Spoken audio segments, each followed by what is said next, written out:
So that's always been a very long-term vision. Kind of space as an API and electronic commerce that goes along with that. One of Cliff's other businesses, Space Belt, was very similar to that in kind of space as an API design, and that's one of the key reasons why we like Cliff so much and why we linked up with Cliff. Right. Those are some of the SPC payment thoughts and comments. But again, just to ground us in reality, right now, today, Space Chain focuses on getting those high dollar customers, which is kind of a 1-2 punch to speak to the SPC community. Those high dollar customers get those assets into space, which then enable those spaces and API use cases where the SPC token will come into play. Cliff, you want to add some color to that? Yeah, I think you covered it quite well, Jeff, and thank you. So the mission here is to expand our infrastructure and presence in space by deploying a decentralized node throughout the low Earth orbit satellites to create this network. And as Jeff pointed out, that as that scales, that's the ability to begin using a payment method from an SBC token to get access to that information and the content that we're building. So in the early days, we're still building the roads. We're putting in a very large investment. Our customers are paying us, as Jeff mentioned, with very large, sort of capital capital assets to get our projects into place. But once that's in place, our mission is and goals are to make sure that our community has access to the content and services that we're providing, and the SBC token will be a big part of a payment method. So, yeah, absolutely. Thanks, Jeff. Thank you, Jeff and Cliff, for that answer. So the next question is why has the SPC token not been used by the team for their own purpose for so long? So I think this one also Jeff can also answer it. Yeah, I'd say we have been. We've been using it for liquidity on the dexes, to incentivize other people to participate alongside us and to join our community. So it's definitely been used in that respect. As Cliff mentioned, we're putting that infrastructure into space. And that infrastructure is what will in part be using the SPC token. But that is a very long road. Yeah. This is not something that, and we've tried to set these expectations as the years tick by. This is not something that we set up on a cloud server in 1 week and it's operational. This is building a decentralized constellation in space, both the economics as well as the actual physical infrastructure, is a very long-term business, very long-term goal. And so, answer number one is we've been using liquidity incentives specifically, as well as some other incentives.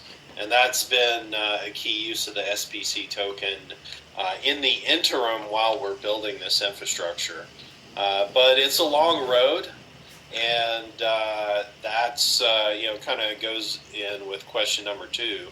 As answer is Yes. it will be, and that's always been the goal. And there have been some interim uses. There will be some interim uses. Another idea, just bracket this in the idea category, has been a simulated space API so that students can start learning kind of like a developer board or a developer kit. Students can start learning in a simulated sandbox environment how to use the Earth observation data sets or the space APIs to the best of their ability until it's fully deployed across multiple independent decentralized satellites in low Earth orbit. And that's when really the starting gate will fly open for both the SBC token as well as other cryptocurrency transactions across these space networks. And so it's it's a bit of a nuanced, complicated answer. But space is hard, space is long and slow. It's not an immediate payoff, immediate gratification environment, and that translates to the token as well. Thank you, Jeff. Thank you. So the next question by the community is, could the team implement a buyback program to be implemented for the SPC tokens earned by successful nodes? Will this create a deflationary model and incentive investors and sponsors more effectively than allowing the tokens to circulate freely? Yes, this question also might be good to answer for Jeff, I think so. I'm very popular today, it seems. Short answer is yes. In general, and let's talk about the economics of an in-space network and think about that. If we have a number of nodes in space, and those nodes are offering a number of different services that you can pay for, such as, take a picture of Jeff's house in Atlanta, Georgia, USA, via Earth observation satellite. That would be an example of a transaction for which there's a consumer who is paying, and there's a producer, a satellite with an owner who is providing or producing that data. And they have an electronic transaction. They have an economic agreement. They transact. And that in aggregate, if you multiply that example times thousands of transactions a day, that creates in aggregate a wider demand for the SPC token, just simply because a number of people are transacting simultaneously. They need to hold it, they need to prepare to use it. All of that will be visible in the market as demand and transactional use. Excuse me one second. Sure.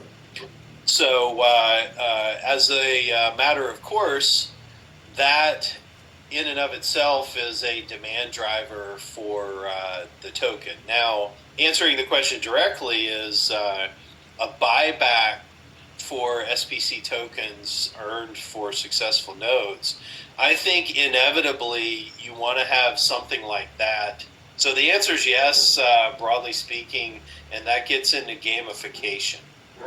And so, incentive is a simple simplification, whereas gamification is looking at all the actors and all the incentives, making sure they are aligned in a way that creates productive economic use of that in-space network.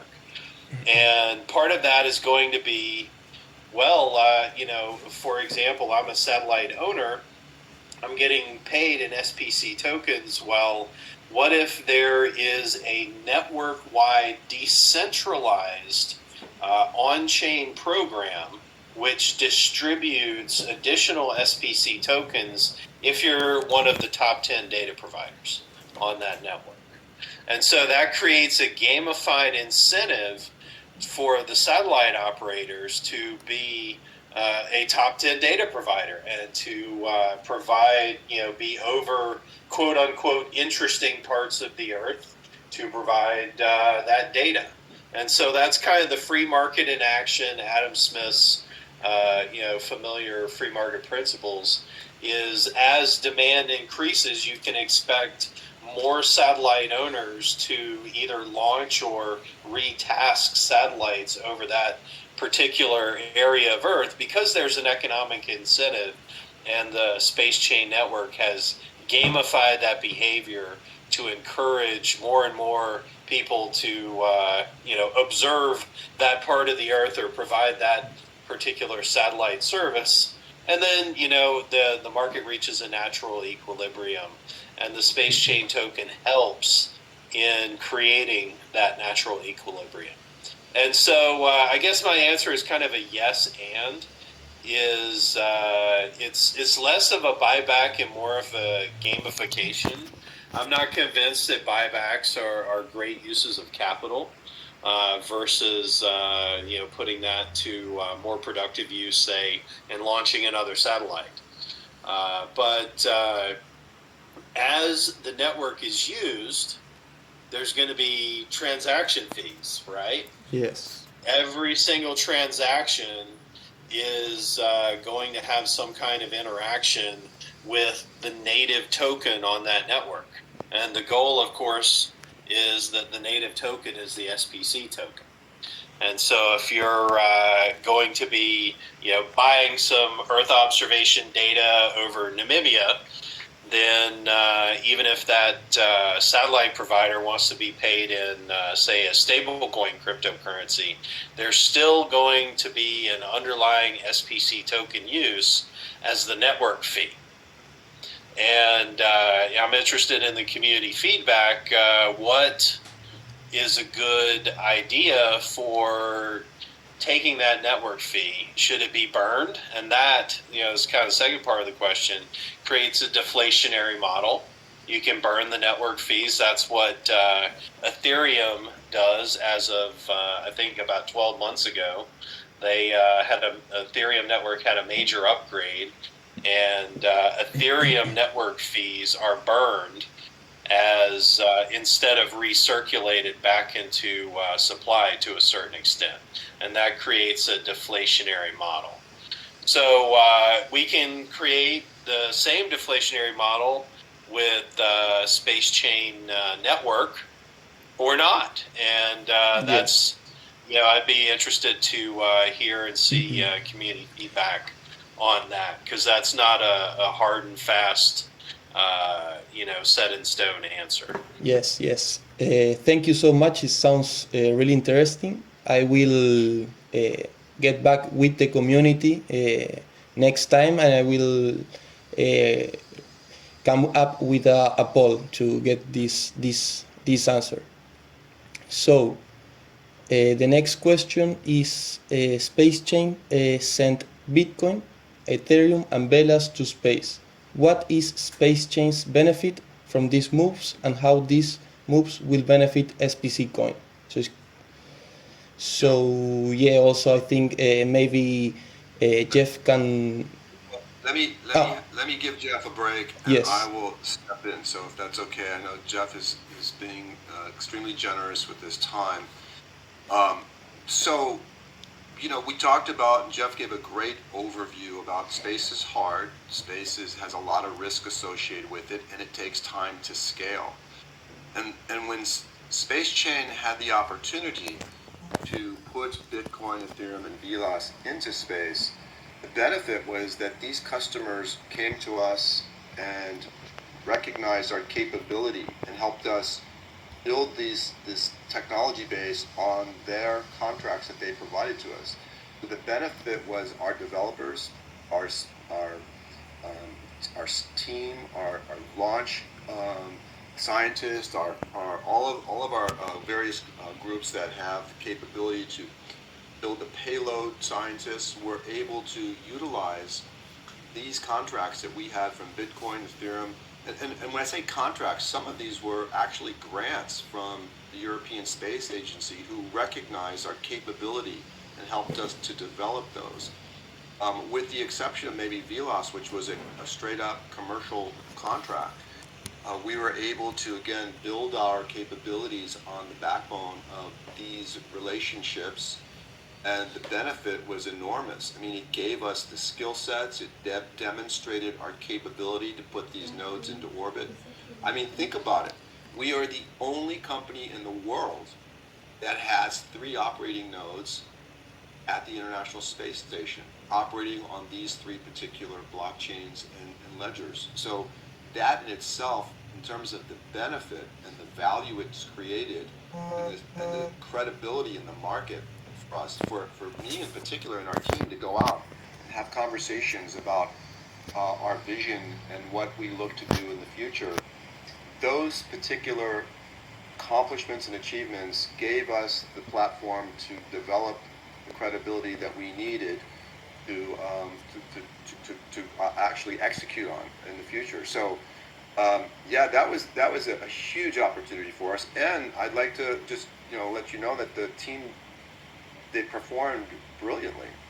I mean, we've got a group of guys here, the machine learning scientists, our quantum scientists, our payload development scientists, rocket scientists. I mean, those guys came in and got these jobs done to create the benefit for the company. Now, as Jeff pointed out, at some point as we scale, and what my obligation and responsibility is to our team and to our community and stakeholders is to make sure that these achievements are scaled.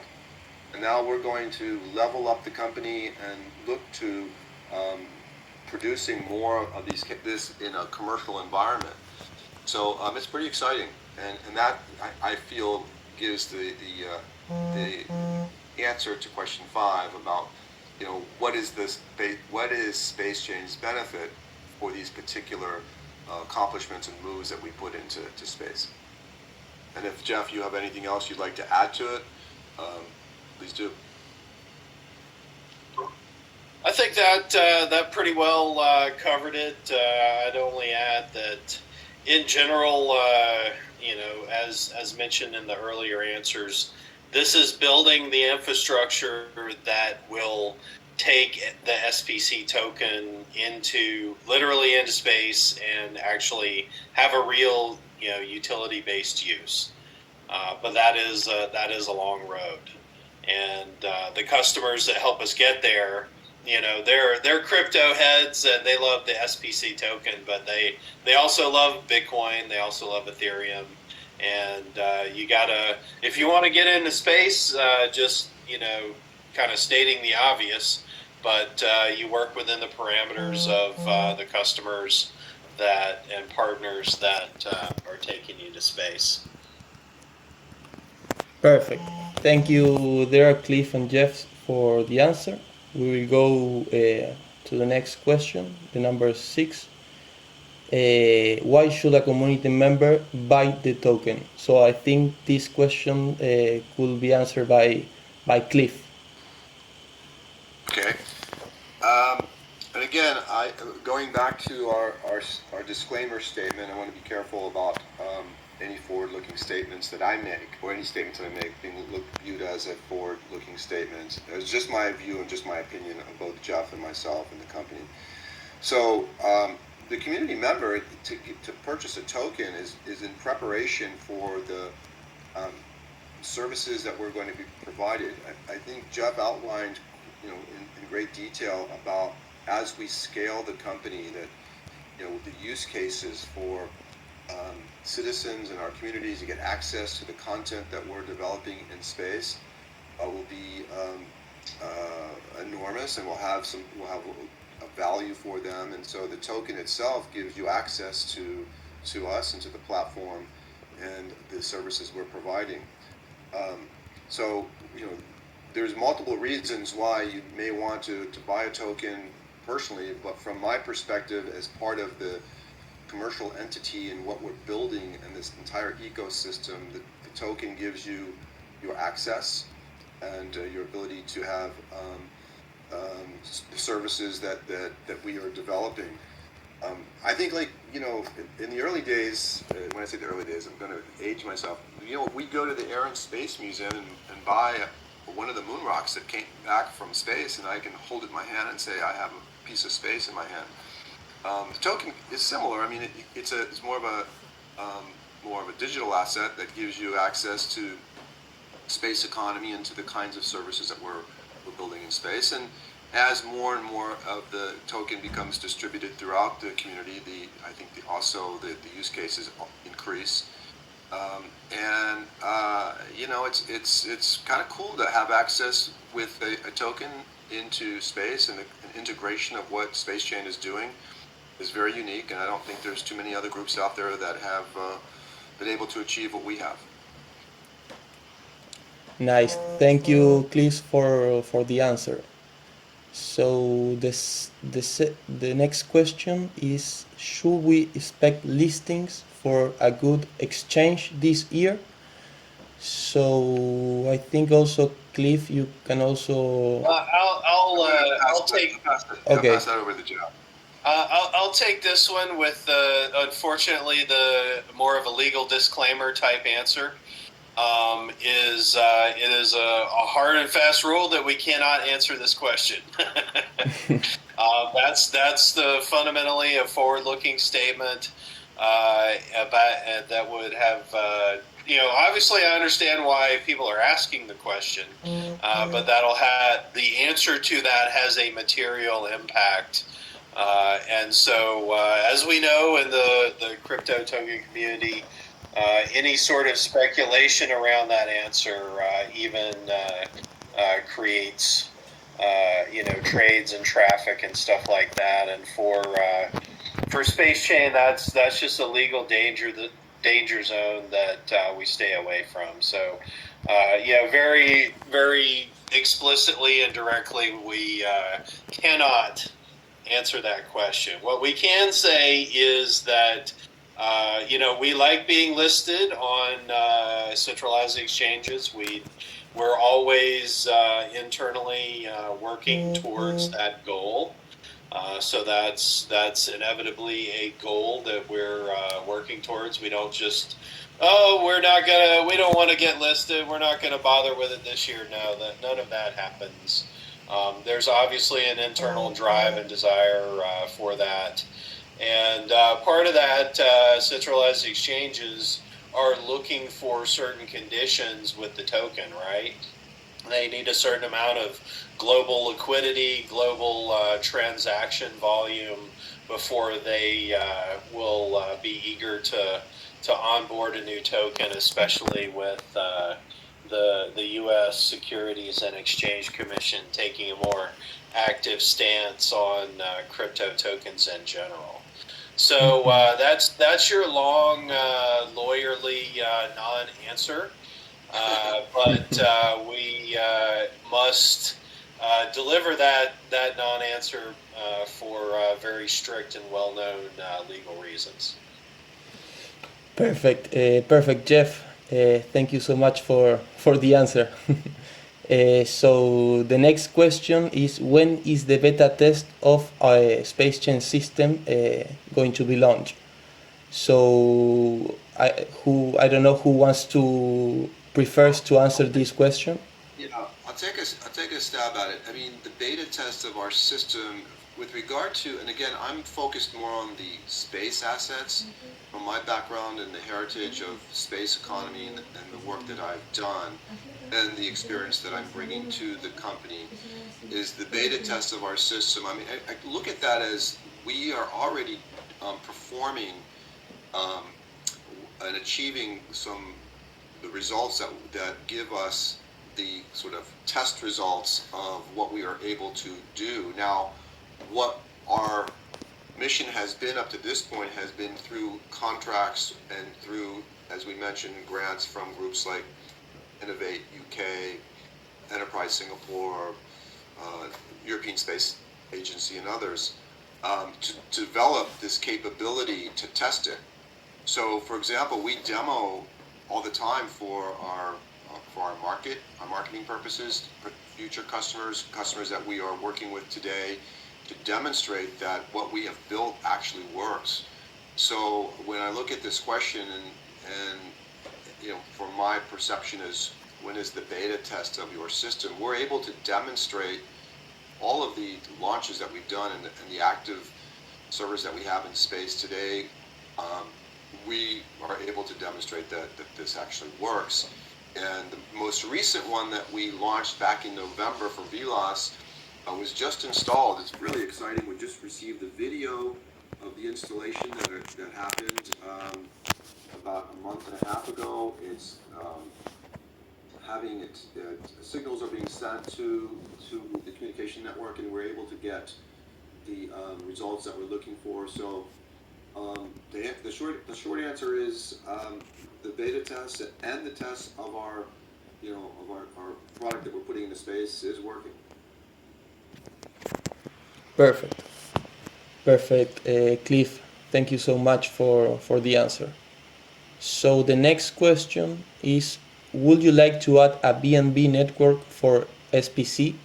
So I think this question has to do with the gas fees of Ethereum, and maybe BNB has lower gas fees. So I don't know which one of you wanna address this question. I would let Jeff do that. It looks like you skipped one though, but we can get Oh, back to the sorry. number 8. But it's okay. That's okay. Jeff, why don't you go ahead and answer number 10? We'll get back to number 9. Sure. In general, I would have the same guess as Felix that I think the community members are hoping for lower fees than Ethereum. I'm scratching my memory, and I'll have to search my archives after the AMA. But I'm pretty sure that the SPC token was already bridged to the Polygon network. But speaking generally, the process that has to happen is to have a token on a secondary network like BNB. It's bridged or kind of mirrored is maybe another word for it, such that it's connected to the mothership token on Ethereum. And if users want to offboard from Ethereum onto BNB, they can do that for lower fees. But it just takes,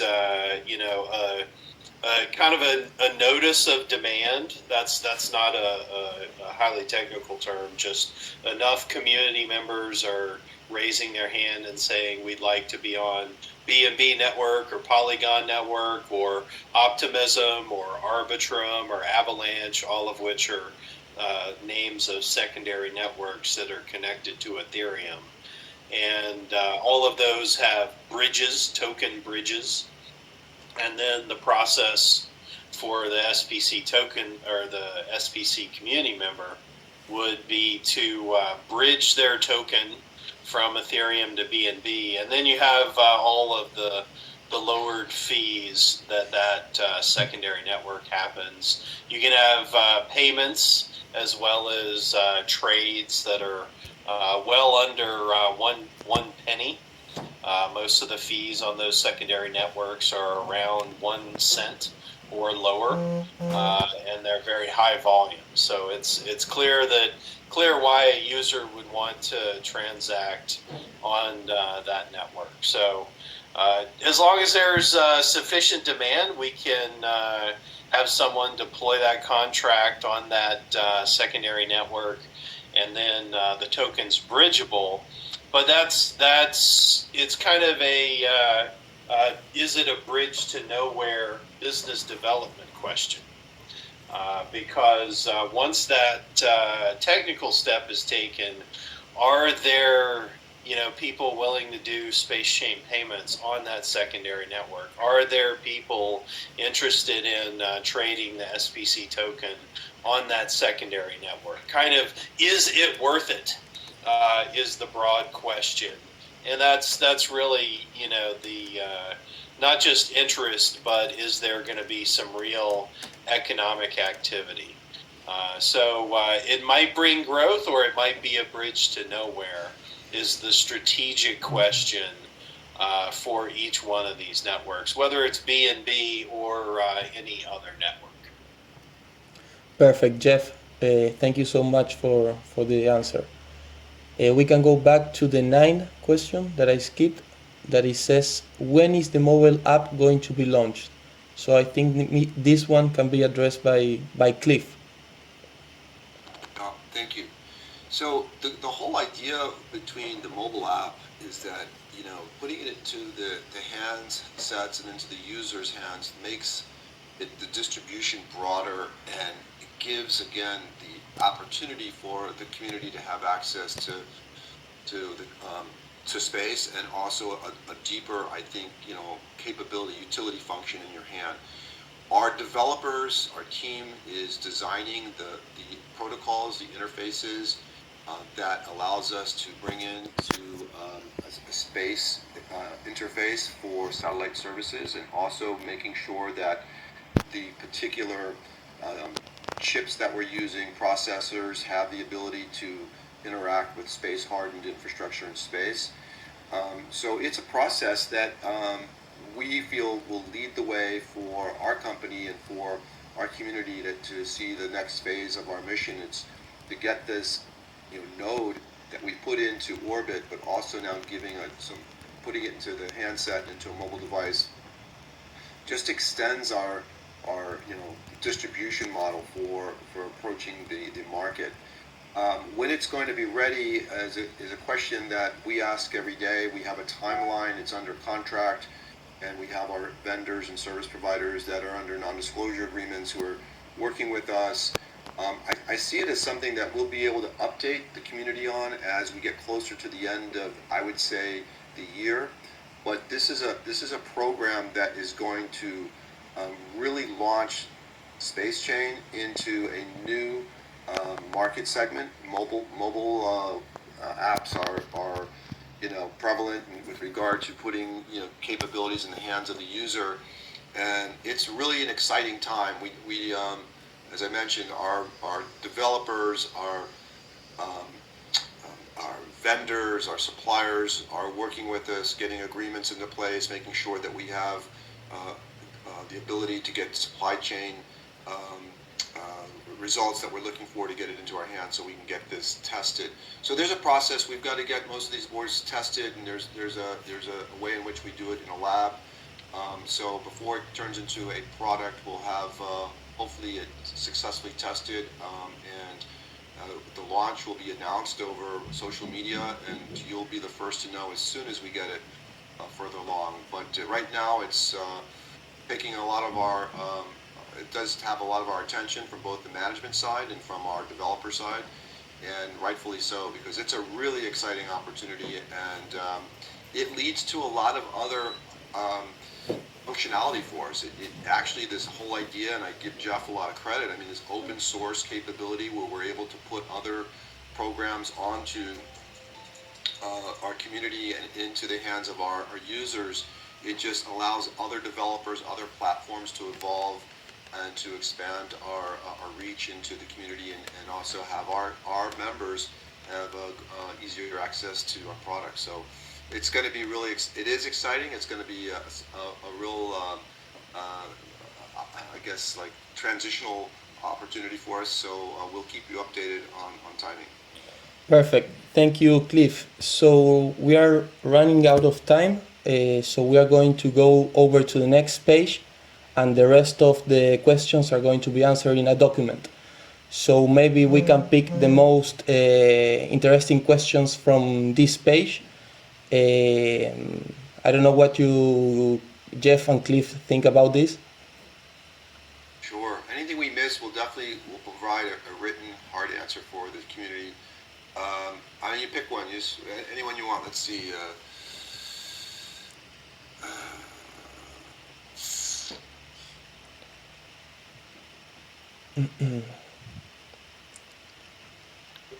It's always fun to talk about the moon, even though we can't really answer the question directly. There are so many, just to whet the appetite for number 13. There are a number of people who are slated for launch over the next several years, ride sharing to the moon. And we're definitely talking to at least two of those parties that I know of. There are rovers going to the moon. There are satellites going to the moon. There are probes going to the moon. We also have Elon Musk's Starship program, which is making rapid progress. I just saw a factoid saying that SpaceX is the number of satellites in our entire universe, SpaceX has 50% of. now that they have a number more of Starlink satellites in orbit. And so that's an illustration of the rapid progress once you have rapid launches. And the rapid launch pace, we've had a SpaceX launch on average every 4 days throughout year 2023, which is just amazing. Big government loves to launch, be proud of a single launch once every 5 years. And they're doing one once every 5 days. That's an illustration of the pace, and that's an illustration of the pace you'll see with the moon. Yeah. And with that pace, economically, costs come down, and so it's inevitable that you'll see space chain on missions that are heading to the moon. But when the is always the biggest question mark of all that. Yeah, I agree. In the sake of time, we want to move on, but I would say that there are companies that are putting 3D printers on the moon to do lunar launches from the moon's surface. And as Jeff indicated, we've been invited to a couple of the groups that are forming their ventures to see how we can participate. So it's really an exciting time. Maybe we skip down to another one. Let's go to 15. Has there been any interest from banks? Looking to launch a CBDC SWIFT? The only thing that I can say that I've had conversations with groups who are now looking at getting digital licenses from banks. The various countries around the world are looking at digital currency as a way to somewhat eliminate settlements between third parties and also provide some sovereignty over their citizens as they transact globally. So I've had conversations, and I'm engaged in very unique conversations with on the commercial side with these newly emerging banks that are now becoming prevalent out of various countries, the Gulf region in particular, of digital banking. So digital banking and how we participate in that, at least our technology, is very much a conversation, and we have active engagements with them in how the regulatory environment is going to work, what it might look like from at least from our platform, and what type of regulatory sort of jurisdictional standing is there in space by using satellite nodes to transact, and also particularly and more important for us in our digital wallets is the isolation of a third key for security reasons, for helping these banks that are on terrestrial infrastructure have a degree of security with regard to custodial services, for whether it's any kind of cryptographic currency or with regard to other forms of digital transactions. Perfect. Thank you, Cliff. So, do you guys want to address any question from this page, or we can continue to the other one? I can jump on 17 and 18. The set 18 super quick answer is I'd say $5 US. Just to pick throw a dart at a wall. The goal is always very accessible to the widest number of people possible. And for example, Amazon Web Services, for their APIs, if you're renting a computer at AWS, it's something like 19 cents per hour on up, depending on how powerful the computer is. And that's going to be a similar model, but in space. You can expect to see very similar things in space. So it's just going to be a couple dollars.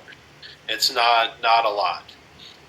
Number 17, jumping over to that question, is this is where I speak strongly on decentralization. Is we don't want to be deciders. We don't want to be the metaphorical person in the ivory tower making a decision. The ideal is to set up economic-based alignments and governance structures which are multi-party, decentralized, and don't rely on Space Chain Foundation or any Space Chain organization 100%. And so the thought there is a multi-satellite owner alliance as a key part of the DSI or DSA. And that will play a part in the decentralized governance of a decentralized network. And so I guess I triggered very hard on the you decide, because in a decentralized network you don't want to have a decider, a king, a wonk in an ivory tower making singular decisions. The whole point of these blockchain networks is to engineer that stuff out of the system as much as possible and diffuse power. Great. Perfect. Thank you. Sorry, Cliff. How do we look on time? We are 52 minutes already. Maybe we can get some of the community members to join the stage and ask some questions, or we can keep on with the questions from the presentation. What do you think? Let's see if we have any questions. We can always answer these others by hard copy. Let me stop presenting. So if there's any question at the moment, you can just raise the hand and we can bring you in the stage. Here are some questions. Here are some questions in the chat. So Cami says, many chat participants support the idea of the text version of the AMA session. Will be there opportunity to write? It says. So I think for the next time it will be a better idea this. So Rashi also asks, what's the capacity of the hardware? How many nodes could it hold?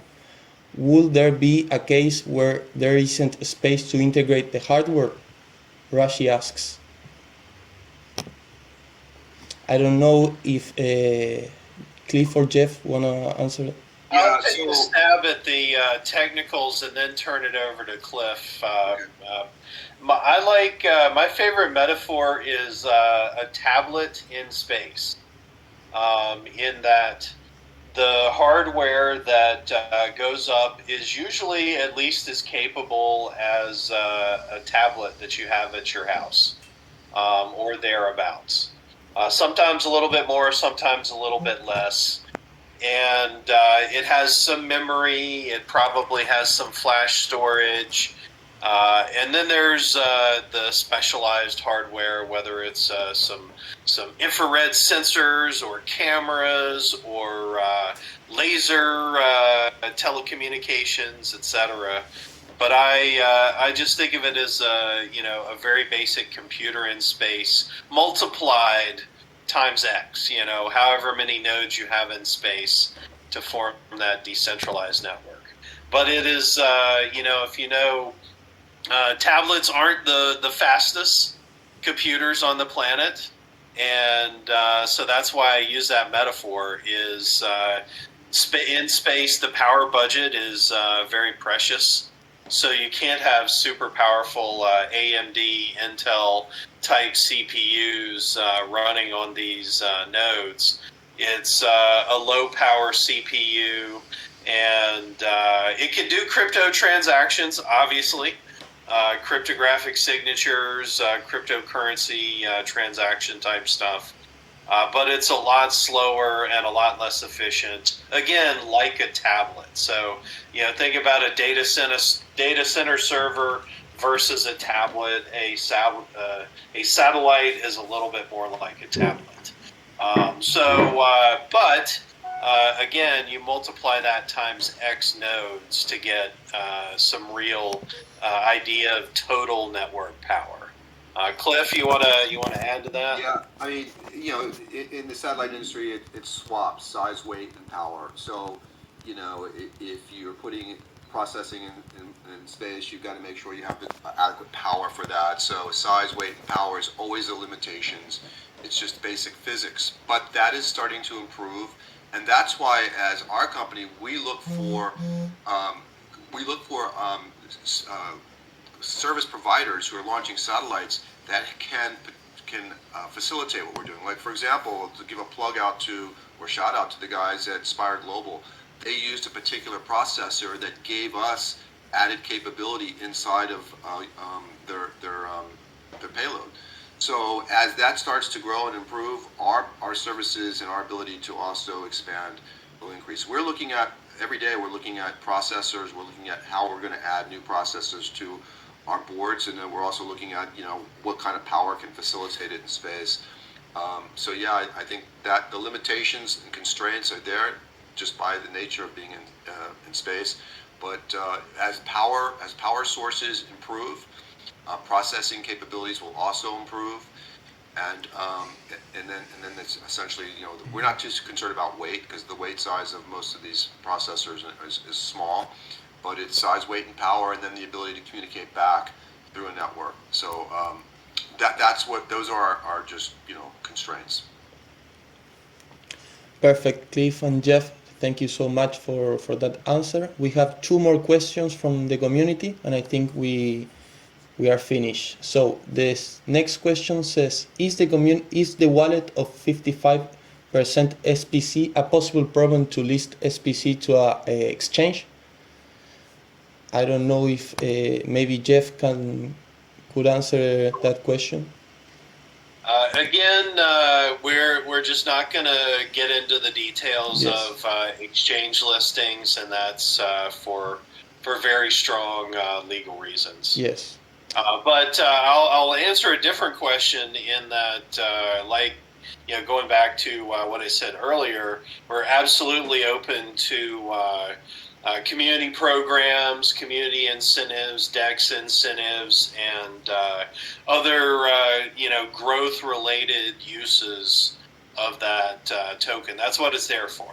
It's there to grow Space Chain, grow the Space Chain community, and add utility to the token. And so to give, just to throw out a for instance, if someone wants to build a SPC token related business, then that treasury could potentially help that business, and we'd love to talk to motivated community members to fund their ideas. Perfect, Jeff. Thank you so much. So the last question from the community is, does the Space Chain server have the same level of security as you are offering? I think maybe this one can be answered by Cliff. Well, we go to great extents to offer secure communications, and from a hardware perspective, hardware encryption. And when you say the Space Chain server, are you referring to what we have terrestrially or in space? I'm not sure. So I would just say that the differentiator, that the value we're providing, is the capability to put a highly secure transaction into orbit, and that comes down to a couple things. I mean, it comes down to the physical isolation of a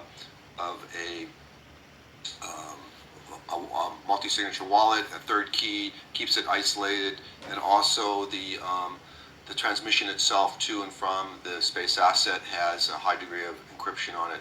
So my goal is not to put it out there so that hackers can challenge us, but I can give some degree of confidence to make the statement that the level of security that we're using for our customers in space is the same thing that we're doing, whether it's terrestrially on our own network.